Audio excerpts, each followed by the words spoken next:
1 de febrero de 2026, las 2:12 de la madrugada, Tucson, Arizona. El vecindario de Catalina Foothills lleva horas en silencio.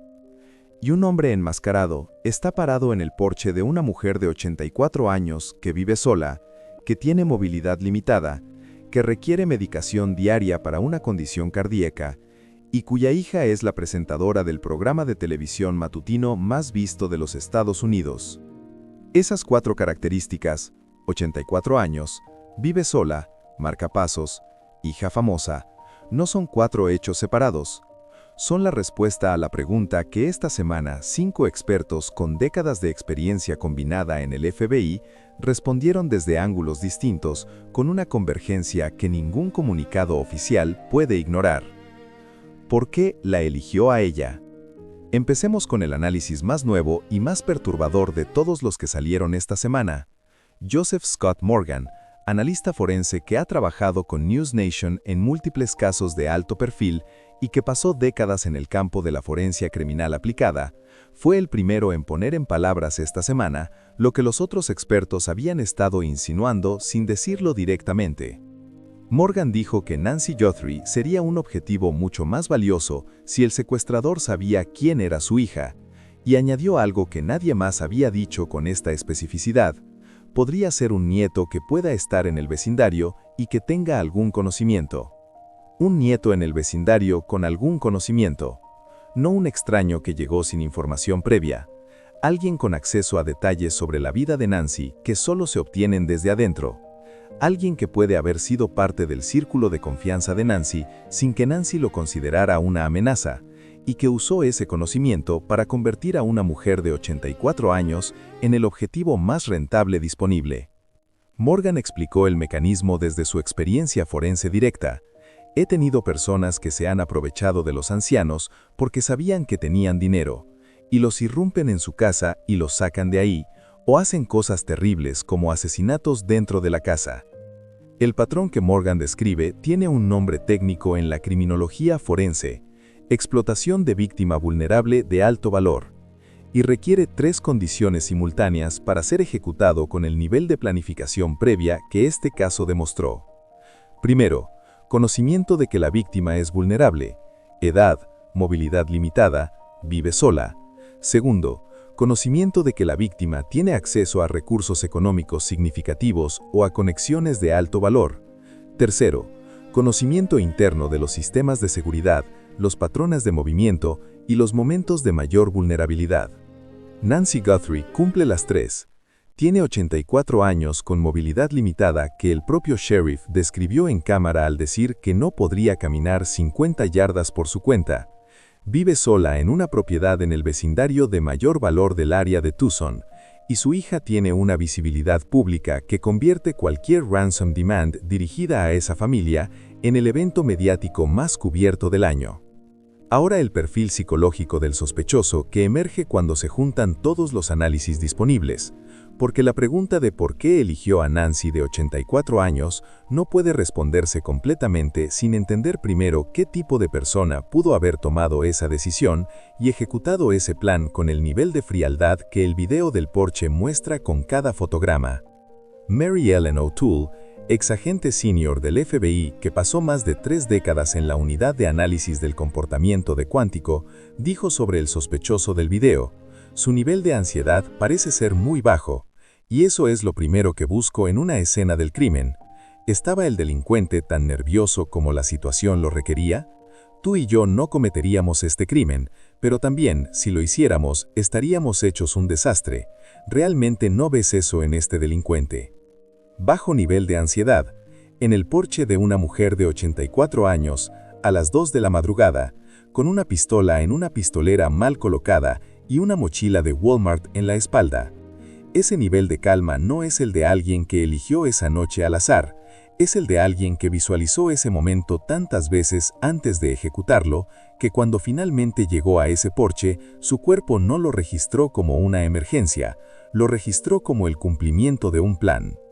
Y O'Toole fue más directa sobre lo que ese nivel de calma indica clínicamente. Estos rasgos muestran algún nivel de que el secuestrador es un verdadero psicópata.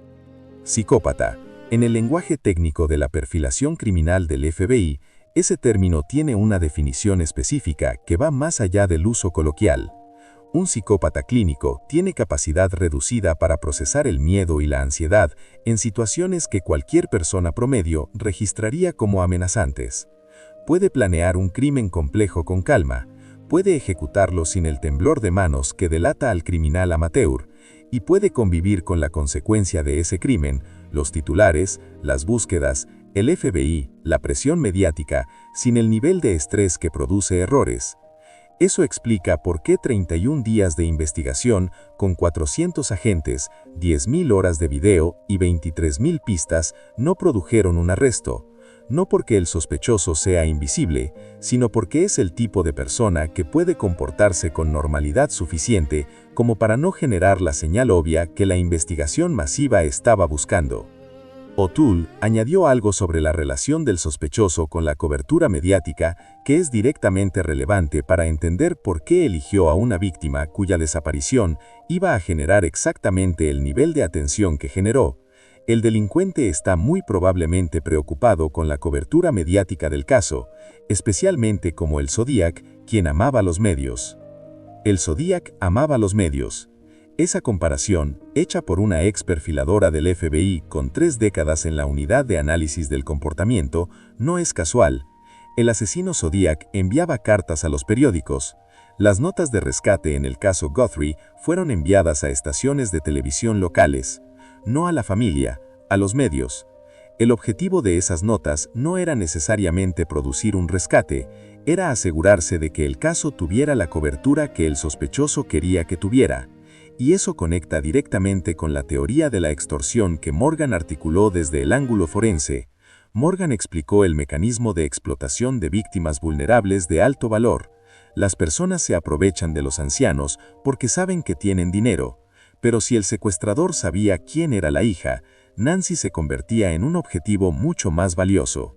Más valioso porque el rescate no estaba dirigido al patrimonio de Nancy, estaba dirigido al salario de Savannah Guthrie, la presentadora que en 2024 firmó una extensión de contrato con NBC por $58 millones en 4 años. La demanda de $6 millones en Bitcoin no era una evaluación del patrimonio de Nancy, era una evaluación del patrimonio de Savannah. Tracy Walder, exagente del FBI y exoficial de la CIA, construyó el argumento desde el comportamiento observable. En un robo no tendemos a ver al delincuente llevarse a la víctima consigo, porque eso los ralentiza. Y añadió la conclusión que conecta el comportamiento con el motivo. Creo que fue alguien que estaba molesto con algo que Savannah Guthrie había hecho o que tenía alguna obsesión con ella, y por eso apuntaron a esta familia. Es demasiado dirigido. Esta no es una casa a la que simplemente llegas y decides robar. Demasiado dirigido. Cada experto que analizó el caso esta semana llegó a esa misma conclusión desde su propio ángulo de especialidad. Walder desde la inteligencia, Morgan desde la forencia, O'Toole desde la perfilación del comportamiento, Coffin Duffer desde la negociación de rehenes y Grusing desde el análisis del video del porche. Grusing explicó cómo el sospechoso probablemente orquestó toda la situación para atraer a la víctima hacia afuera y ponerla en una posición vulnerable. Preguntó si el perpetrador usó ruido para atraerla hacia el patio. ¿Existe alguna posibilidad, dado que no tenemos audio, de que esté golpeando la puerta con fuerza o que haya presionado el virrey, que esté tratando de que Nancy abra la puerta y se esté protegiendo de ser visto como una persona enmascarada para que ella, en su confusión, abra la puerta? Para que ella, en su confusión, abra la puerta. Esa frase captura exactamente la selección de la víctima desde la perspectiva del sospechoso. Una mujer de 84 años, sola, despertada a las 2 de la madrugada por alguien que golpea su puerta o presiona a su virrey, no va a reaccionar con la velocidad y la determinación de una persona joven, va a abrir la puerta con la confusión natural de alguien que despertó en plena madrugada porque alguien está ahí, y en ese momento de confusión, la vulnerabilidad de la víctima que el sospechoso eligió deliberadamente se convierte en la ventana de oportunidad que toda su planificación previa había diseñado para aprovechar. Los investigadores descartaron el robo desde las primeras semanas, señalando que las acciones del sospechoso apuntaban a atraer a Nancy hacia afuera, y el exagente del FBI, Johnny Grusing, señaló que el comportamiento del sospechoso en la vigilancia indica que el sospechoso quería atraer a Guthrie hacia afuera, lo que no sería típico de alguien que simplemente quería robar la casa. No típico de alguien que quería robar la casa.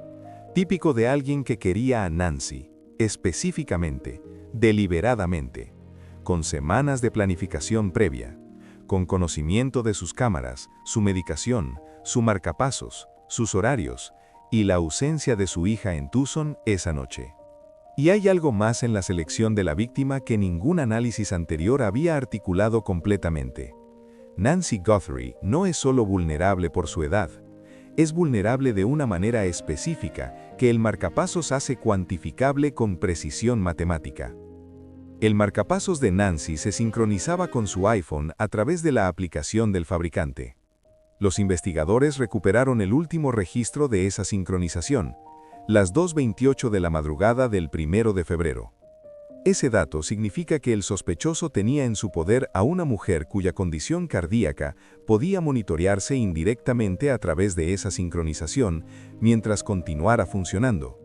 Y cuando la sincronización se detuvo, la investigación tuvo la única marca de tiempo precisa disponible. Pero para el sospechoso, el marcapasos de Nancy representaba algo diferente. Una mujer de 84 años con un marcapasos que requiere medicación diaria para funcionar, con una condición cardíaca crónica, tiene una ventana de viabilidad como víctima viva que se cierra con cada hora que pasa sin medicación. El sospechoso que eligió a Nancy sabía eso, y si el motivo era la extorsión, ese reloj biológico creaba una presión sobre la familia Guthrie que ningún argumento verbal podría replicar. Cada hora sin medicación era una reducción de las probabilidades de que Nancy sobreviviera para ser devuelta. Eso es lo que Morgan describe como el mecanismo de la explotación de víctimas vulnerables de alto valor. No eligió a Nancy a pesar de sus vulnerabilidades, la eligió exactamente por ellas.